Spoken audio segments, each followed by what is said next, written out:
No King's Day or no accountability day. Welcome to Hashtag Go Right with Peter Boykin. Across America, people had filled the streets for what organizers called No King's Day.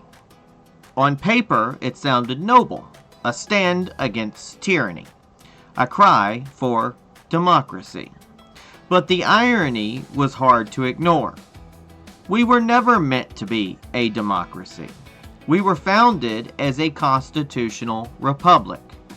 And that difference mattered, because while the signs claimed to defend freedom, the crowd seemed to be protesting the wrong enemy.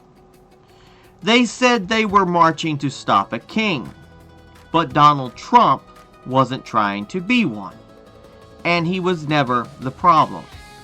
The real threat to our republic wasn't sitting in the Oval Office. It was sitting comfortably in Congress, or not in Congress, and in the state legislatures, where our so-called representatives had long since stopped representing anyone but themselves, and mostly their donors. For years, both parties had turned governing into grandstanding.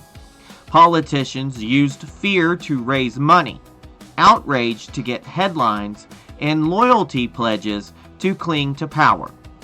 They shouted, "Democracy is in danger," while voting to expand surveillance, rubber-stamping bloated budgets, and sell out to the people who put them there.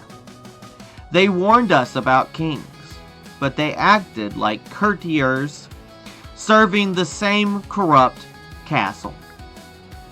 Meanwhile, Washington's machinery quietly kept running. Bureaucrats wrote laws no one ever voted on. Unelected regulators dictated what Americans could say, do, or build. And leaders traded liberty for convenience and accountability for applause. That wasn't monarchy. That was neglect. And neglect, when left alone long enough, becomes tyranny by another name. Now, Trump's presidency, for all its noise, controversy, and disruption, pulled the curtain back on that system. It showed how fragile the republic had become when our representatives stopped defending their oath and started defending their careers. The outrage against Trump was never really about saving democracy. It was about protecting the establishment from exposure. What people called resistance was often called just Trump derangement syndrome, TDS, a convenient distraction from the deeper rot inside Washington, D.C. Now, some of those same protesters had started calling for No King's Day to be renamed No Tyrants' Day. And on the surface, that made sense. Who could argue with standing against tyranny? But again, their anger was misdirected. It wasn't tyranny they were opposing. It was a man who dared to challenge the permanent class. The real tyrants weren't wearing crowns. They were wearing committee pins and writing regulations the people never approved. And let's be honest, if the sides had been reversed, if a massive conservative crowd had filled the streets under a banner like that, we all know how it would have been portrayed. But there was no violence from the right that day. No chaos, no burning cities, no assassination attempts on the left's leaders.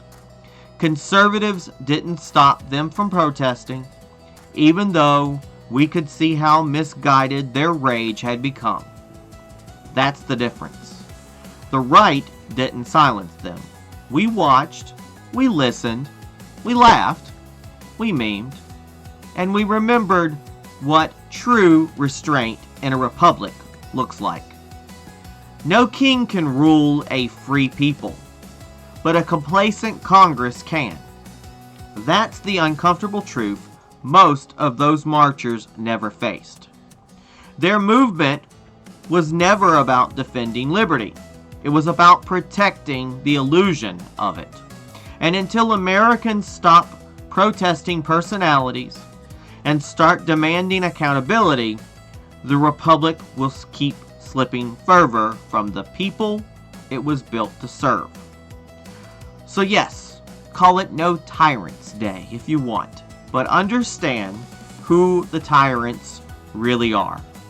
Because the crown of unaccountable power doesn't sit on Donald Trump's head. It sits upon and atop the marble dome of a government that forgot who it works for. I'm Peter Boykin, and this was #GoRight. Remember, we fight for what's right because it's time to Go right.